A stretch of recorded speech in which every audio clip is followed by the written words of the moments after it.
नमस्कार। दिन भर की बड़ी खबरों में आपका स्वागत है। मैं हूं आपके साथ अंशिता।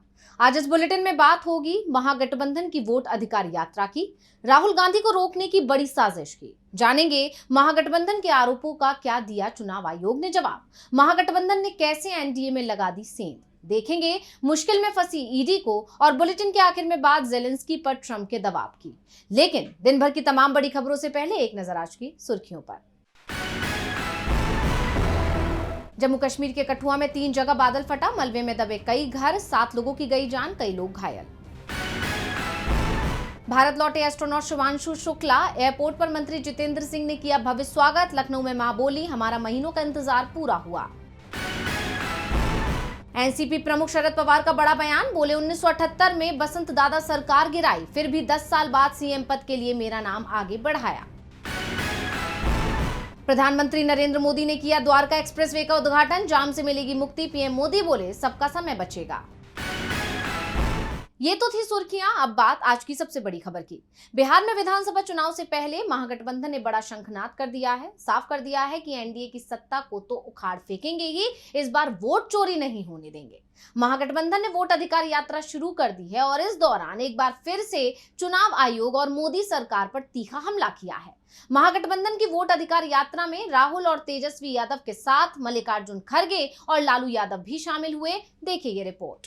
बिहार के सासाराम से महागठबंधन ने वोट अधिकार यात्रा की शुरुआत कर दी है। यात्रा की शुरुआत से ही ये साफ हो गया है कि विपक्ष ना तो मोदी सरकार से डरेगा और ना ही चुनाव आयोग को वोट चोरी करने देगा। लोकसभा में विपक्ष के नेता राहुल गांधी ने कहा, ये संविधान को बचाने की लड़ाई है। पूरे देश में बीजेपी आरएसएस संविधान को मिटाने पर तुले हैं। जहां भी चुनाव होता है ये जीतते हैं। महाराष्ट्र में ओपिनियन पोल कह रहे थे महागठबंधन चुनाव जीतेगा। लोकसभा में महागठबंधन जीतता है, लेकिन 4 महीने में उसी क्षेत्र में हम हारते हैं। हमने पता लगवाया तो पता चला 1 करोड़ नए वोटर जादू से पैदा हो गए। बिहार की जनता वोटों की चोरी नहीं करने देगी, क्योंकि गरीब कमजोर लोगों के पास सिर्फ वोट का हक है। आयोग जो कर रहा है वो सबको पता है। इलेक्शन कमीशन को हम ये नहीं करने देंगे। राहुल ने वोट चोरी की बात की तो तेजस्वी यादव ने इसे वोटों की डकैती बता दिया। उन्होंने कहा, आपके वोट की चोरी नहीं हो रही, बल्कि डाका डाला जा रहा है। बिहार लोकतंत्र की जननी है। तेजस्वी और राहुल की जोड़ी यहाँ से वोट के अधिकार को खत्म होने नहीं देगी। आज वो वोटर लिस्ट से नाम काट रहे हैं, कल पेंशन राशन कार्ड से नाम काटेंगे। मोदी सरकार बिहार के लोगों को चूना लगाना चाहती है। उन्हें पता नहीं है कि ये बिहार है, यहाँ खैनी के साथ चूना मिलाकर लोग खा जाते हैं। रैली में लालू यादव भी शामिल हुए और उन्होंने भी बीजेपी पर तीखा हमला किया। लालू ने कहा, चोरों को हटाइए, बीजेपी को भगाइए, हमारी पार्टी को जिताइए। किसी भी कीमत पर बीजेपी जो चोरी करती है उसको सत्ता में आने नहीं देना है। राहुल गांधी, तेजस्वी यादव सभी मिलकर बीजेपी को उखाड़ कर फेंकिए। रैली की शुरुआत से ही साफ हो गया है कि महागठबंधन के तेवर बेहद तीखे हैं और जो खेल महाराष्ट्र में हुआ वो बिहार में नहीं होने दिया जाएगा। महागठबंधन ने वोट के अधिकार को लेकर हल्ला बोल दिया है तो बीजेपी की सरकार अपनी ताकत राहुल गांधी को रोकने में खर्च करती दिख रही है। सासाराम से राहुल ने मोदी सरकार को चुनौती दी, लेकिन राहुल के लिए सासाराम तक पहुंचना आसान नहीं रहा। उन्हें रोकने की कोशिश की गई तो कैसे राहुल के खिलाफ हुई साजिश, देखिए रिपोर्ट। बीजेपी राहुल गांधी से घबराई हुई है, इसलिए राहुल कोई भी बयान दे, बीजेपी के तमाम नेता राहुल गांधी के खिलाफ मोर्चा खोल देते हैं। और अब तो राहुल गांधी के कार्यक्रमों में रुकावट डालने की कोशिशें भी शुरू हो गई हैं। राहुल गांधी इस समय बिहार में वोट अधिकार यात्रा निकाल रही हैं। यात्रा सासाराम से शुरू हो चुकी है, लेकिन इस यात्रा से पहले ही एक विवाद भी खड़ा हो गया। कांग्रेस ने आरोप लगाया कि राहुल गांधी सासाराम नहीं पहुंच पाए। इसके लिए प्रदेश की एनडीए सरकार ने पूरी ताकत लगा दी थी।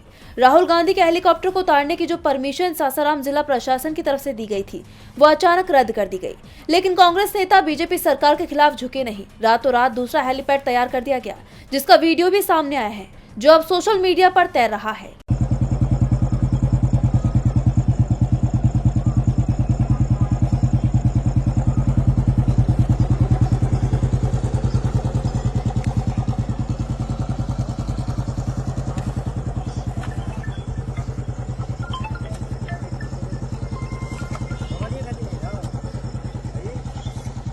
वीडियो में देखा जा सकता है कि इसे शूट करने के लिए बाइक की लाइट का इस्तेमाल करना पड़ा है, जिसके चलते अब एनडीए सरकार की बुरी फजीयत हो रही है। कहा जा रहा है कि बिहार के हर हिस्से में लाइट नहीं पहुंच पाई है। अब कांग्रेस का आरोप है कि ये सब कुछ इसलिए हो रहा है क्योंकि राहुल गांधी का हेलीकॉप्टर पहले बिहार पुलिस लाइन के हेलीपैड पर उतरना था, जिसकी अनुमति प्रशासन की तरफ से दी गई थी, लेकिन बाद में यात्रा से 24 घंटे पहले इस अनुमति को वापस ले लिया गया, जिससे प्रशासन बुरी तरह से घिर गया है। राहुल गांधी के सवालों का जवाब मोदी सरकार नहीं दे पा रही है, इसलिए अब चुनाव आयोग को आगे किया गया।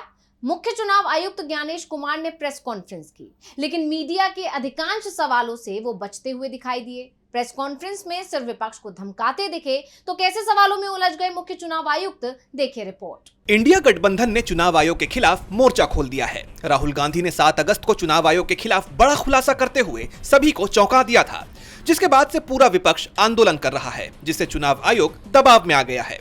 नतीजा, आयोग को अपनी सफाई देने के लिए प्रेस कॉन्फ्रेंस करनी पड़ी, लेकिन जैसा कि सोचा जा रहा था, प्रेस कॉन्फ्रेंस में वैसा कुछ नहीं हुआ, बल्कि आयोग पत्रकारों के सवालों से बचता हुआ नजर आया। पत्रकारों ने अखिलेश यादव को लेकर जब सवाल किया कि फर्जी वोटरों को लेकर उन्होंने चुनाव आयोग में हलफनामा दिया था, 2024 के लोकसभा चुनाव को लेकर ओडिशा में बीजेडी की तरफ से भी हलफनामा दिया गया था, चुनाव आयोग ने उस पर क्या कार्रवाई की? तो मुख्य चुनाव आयुक्त ज्ञानेश कुमार इन सवालों पर चुप्पी साध गए। वो दूसरे सवालों का जवाब देने लगे। राहुल गांधी से तो उनके आरोपों पर हलफनामा मुख्य चुनाव आयुक्त मांगते हुए नजर आए, लेकिन पुरानी शिकायतों पर उन्होंने जवाब नहीं दिया। यही नहीं, उन्होंने मशीन रीडेबल वोटर लिस्ट वाली विपक्ष की मांग को भी गलत बता दिया। चुनाव आयोग प्रेस कॉन्फ्रेंस में सिर्फ विपक्ष के आरोपों को झूठा बताता रहा। मुख्य चुनाव आयुक्त ज्ञानेश कुमार ने कहा कि हमारे लिए ना कोई पक्ष है ना कोई विपक्ष, सभी राजनीतिक दल बराबर हैं। अगर सही समय पर त्रुटि हटाने का आवेदन ना हो और फिर वोट चोरी जैसे गलत शब्दों का इस्तेमाल कर जनता को गुमराह किया जाए, तो ये लोकतंत्र का अपमान है। ज्ञानेश कुमार ने कहा कि वोट चोरी के आरोपों पर हलफनामा दें या फिर देश से माफी मांगे। यानी कहा जा सकता है कि चुनाव आयोग की प्रेस कॉन्फ्रेंस बताती है कि विपक्ष के हल्ला बोल से चुनाव आयोग बौखलाया हुआ है, और जिस तरह से पत्रकारों के सवालों से मुख्य चुनाव आयुक्त बचते हुए नजर आए, उससे चुनाव आयोग और बुरा फंस गया है। ज्ञानेश कुमार आए तो थे राहुल गांधी के सवालों का जवाब देने, लेकिन सवालों में ऐसे उलझ गए कि खुद ही सवाल बनते दिखाई दे रहे हैं। अधिकांश सवालों के तो उन्होंने जवाब ही नहीं दिए। तो वहीं सवाल ये भी उठ रहे हैं कि क्या बिहार में एनडीए की सरकार बच पाएगी, क्योंकि चुनाव से पहले एनडीए लगातार कमजोर होता दिखाई दे रहा है और अब जेडीयू के दिग्गज नेता पाला बदलकर महागठबंधन में शामिल हो गए। देखेंगे रिपोर्ट। बिहार चुनाव को लेकर राज्य में हलचल तेज हो चली है। सासाराम से विपक्ष की यात्रा का असर पहले ही दिन बिहार में देखने को मिला। विपक्ष ने चुनाव से पहले जेडीयू में सेंध लगा दी है। विकासशील इंसान पार्टी के प्रमुख मुकेश सहनी ने सीएम नीतीश कुमार की पार्टी के कई नेता तोड़ लिए हैं। जेडीयू के पूर्व जिला अध्यक्ष और निषाद संघर्ष मोर्चा के संरक्षक रंजीत सहनी अपने सैकड़ों समर्थकों के साथ वीआईपी में शामिल हो गए। इस खबर से राज्य की सियासत में हलचल मच गई है, तो वहीं जेडीयू समेत पूरी एनडीए की टेंशन बढ़ गई है। एक तरफ विपक्ष की वोट अधिकार रैली चल रही थी और दूसरी तरफ रंजीत सहनी अपने तमाम समर्थकों के साथ वीआईपी पार्टी में शामिल हो रही थी। मुकेश सहनी ने पार्टी कार्यालय में एक समारोह में रंजीत सहनी का स्वागत करते हुए उन्हें पार्टी की सदस्यता दिलाई। इस मौके पर मुकेश सहनी ने दावा किया कि उनकी पार्टी का मकसद समाज में बदलाव लाना है और अगर महागठबंधन की जीत होती है तो बिहार में एक नया अध्याय शुरू होगा। इस घटनाक्रम से राज्य में सियासी उबाल आ गया है। माना जा रहा है कि राज्य में विपक्ष की लहर चल पड़ी है, जिससे राहुल गांधी और तेजस्वी यादव की रैली की वजह से और हवा मिल गई है, जिसे भांपते हुए सहनी ने महागठबंधन का दामन थाम लिया है। राजनीतिक जानकारों का मानना है कि ये तो महज शुरुआत है और आने वाले वक्त में जैसे जैसे ये यात्रा आगे बढ़ेगी और चुनाव नजदीक आते जाएंगे, वैसे वैसे एनडीए के कई और नेता महागठबंधन का दामन थाम सकते हैं, जिससे एनडीए की मुश्किल बढ़ सकती है। बिहार में पाला बदलने के खेल में एनडीए को ही झटके लग रहे हैं। महागठबंधन लगातार मजबूत हो रहा है, तो झटके अब ईडी को भी लगते दिखाई दे रहे हैं। तमिलनाडु में छापेमारी की कार्रवाई करने पहुंची ईडी खुद ही मुसीबत में फंस गई और उसी के खिलाफ मामला दर्ज हो गया। देखिए रिपोर्ट। पश्चिम बंगाल हो या केरल या फिर कोई दूसरा राज्य, जहां सरकार गैर एनडीए दलों की होती है, वहां पर केंद्रीय जांच एजेंसियों की छापेमारी की खबरें लगातार आती ही रहती हैं। खास तौर पर जिन राज्यों में चुनाव करीब हो, वहां ये सक्रियता कुछ ज्यादा ही बढ़ जाती है। लेकिन ये सक्रियता अब केंद्रीय जांच एजेंसियों पर भी भारी पड़ती हुई नजर आ रही है। तमिलनाडु राज्य सरकार और ईडी अब आमने सामने आ गए हैं। हाल ही में चेन्नई पुलिस ने विधायक छात्रावास में छापेमारी के दौरान अज्ञात व्यक्तियों के खिलाफ मामला दर्ज किया है। ये कार्रवाई ग्रामीण विकास मंत्री आई पेरियासामी और उनके विधायक बेटे आईपी सेंथिल कुमार की संपत्तियों पर मनी लॉन्ड्रिंग मामले में ईडी की छापेमारी से जुड़ी है। डीएमके ने इस कार्रवाई को वोट चोरी के अभियान से ध्यान भटकाने की केंद्र की रणनीति बताया है।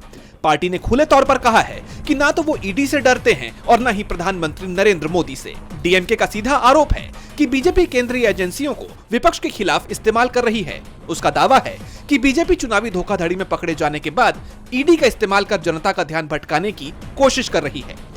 बता दें कि पेरियासामी से जुड़े मनी लॉन्ड्रिंग मामले की सुनवाई सुप्रीम कोर्ट में भी चल रही है, जिस पर 18 अगस्त को सुनवाई होनी है। इस बीच इस घटनाक्रम से दिखाई देता है कि केंद्र और विपक्षी दलों के बीच ईडी को लेकर टकराव फिलहाल थमने का नाम नहीं लेने वाला है। विपक्ष लगातार ये आरोप लगाता रहा है कि ईडी सिर्फ गैर एनडीए दलों को निशाना बनाती है, जिसके चलते वो मुसीबत में भी घिरती दिख रही है। ईडी के साथ अब राज्यपालों पर भी सवाल उठ रहे हैं और तमिलनाडु के सीएम एम.के. स्टालिन ने तो गवर्नर पर तीखा हमला ही बोल दिया। देखेंगे रिपोर्ट। तमिलनाडु के सीएम एम.के. स्टालिन राज्यपाल आर.एन. रवि पर बरस पड़े। सीएम ने विपक्ष पर निशाना साधते हुए कहा कि उन्हें विपक्ष की राजनीति से कोई लेना देना नहीं है, लेकिन इससे भी खराब राजनीति राज्यपाल आर.एन. रवि कर रहे हैं, जिन्हें केंद्र की बीजेपी सरकार ने नियुक्त किया है। मुख्यमंत्री ने आरोप लगाया कि राज्यपाल जानबूझकर द्रमुक सरकार के खिलाफ झूठा प्रचार फैला रहे हैं।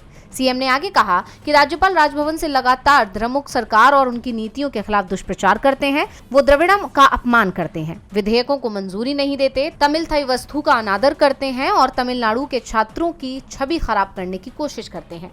सीएम स्टालिन ने कहा कि तमिलनाडु देश का सबसे आगे बढ़ा राज्य है। ये सिर्फ हमारी बात नहीं है, बल्कि खुद केंद्र सरकार के आंकड़े इसकी पुष्टि करते हैं। सामाजिक सूचकांकों में तमिलनाडु बीजेपी शासित कई राज्यों से बेहतर है। द्रविड़ मॉडल की सरकार ही देश को सही दिशा दिखाती है। यही वजह है कि राज्यपाल इस सच्चाई को बर्दाश्त नहीं कर पा रहे हैं और मंचों पर अपनी नाराजगी जाहिर कर रहे हैं। अगली सरकार फिर से द्रविड़ मॉडल की सरकार होगी। द्रविड़ मॉडल 2.0 राज्य को नई ऊंचाइयों पर ले जाने के लिए वापस आएगा। बता दें कि हाल ही में राज्यपाल रवि ने महिला सुरक्षा और युवाओं में नशे की बढ़ती समस्या पर चिंता जताई थी, जिस पर अब स्टालिन ने पलटवार किया है। और बुलेटिन के आखिर में बात यूक्रेन और रूस में चल रही जंग की। अमेरिका के राष्ट्रपति डोनाल्ड ट्रंप दावा कर रहे हैं कि अब जल्दी ही ये जंग रुकने वाली है। उन्होंने यूक्रेन के राष्ट्रपति को अमेरिका बुलाया, उन्हें एक प्रस्ताव दिया गया है। साथ ही ये भी कहा गया है कि रूस ताकतवर है, यूक्रेन को ये प्रस्ताव मानना ही होगा। तो क्या है ट्रंप का प्लान, देखेंगे रिपोर्ट में। अमेरिका के राष्ट्रपति डोनाल्ड ट्रंप ने अलास्का में रूसी राष्ट्रपति व्लादिमीर पुतिन के साथ बैठक की। इस बैठक में दोनों ही नेताओं के बीच कई मुद्दों पर सहमति बनने की बात कही गई और अब ट्रंप की तरफ से पुतिन के साथ एक और बैठक करने की तैयारी है, जिसमें यूक्रेन के राष्ट्रपति ज़ेलेंस्की भी शामिल हो सकते हैं। ट्रंप ने इस बैठक से पहले ज़ेलेंस्की को अमेरिका बुलाया है। 18 अगस्त को ट्रंप ज़ेलेंस्की के साथ बातचीत करेंगे। इसके अलावा यूरोपीय यूनियन के नेताओं के साथ भी ट्रंप बैठक करने वाले हैं।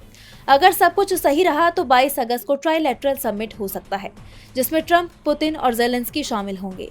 हालांकि रूस की तरफ से इसे लेकर कोई आधिकारिक बयान नहीं आया है। रूसी मीडिया की तरफ से कहा जा रहा है कि पुतिन के साथ बैठक के बाद ट्रंप ने यूरोपीय नेताओं के साथ फोन पर बातचीत में एक शांति समझौते पर बातचीत का प्रस्ताव रखा है, जिसमें यूक्रेन रूस को डोनेस्क प्रांत के बाकी हिस्से सौंप देगा। बदले में 2 तरह की पेशकश की जाएगी। पहले यूक्रेन के बाकी हिस्सों में युद्ध विराम, दूसरी यूक्रेन और यूरोप दोनों के लिए सुरक्षा गारंटी। ट्रंप की तरफ से ये प्रस्ताव ज़ेलेंस्की के सामने रखा गया है, लेकिन ज़ेलेंस्की ने इसे मानने से साफ इनकार कर दिया और ट्रंप को 2 टूक जवाब दिया कि वो डोनेस्क समेत पूरा क्षेत्र रूस के हवाले नहीं करेंगे। यूरोपीय यूनियन की तरफ से भी इस मामले में ज़ेलेंस्की को समर्थन दिया गया है। ईयू की तरफ से कहा गया है कि वो यूक्रेन का समर्थन जारी रखेगा। ऐसे में सवाल उठ रहे हैं कि ट्रंप की ये कोशिश क्या फेल हो जाएगी। अब सभी की नजरें 18 अगस्त को व्हाइट हाउस में होने वाली ट्रंप और ज़ेलेंस्की की बैठक पर टिकी हुई हैं। खबर ये भी आ रही है कि इस बैठक में ईयू के नेता भी शामिल होंगे। तो आज इस बुलेटिन में इतना ही। आप देखते रहिए डीवी लाइव और मुझे दीजिए इजाजत। नमस्कार।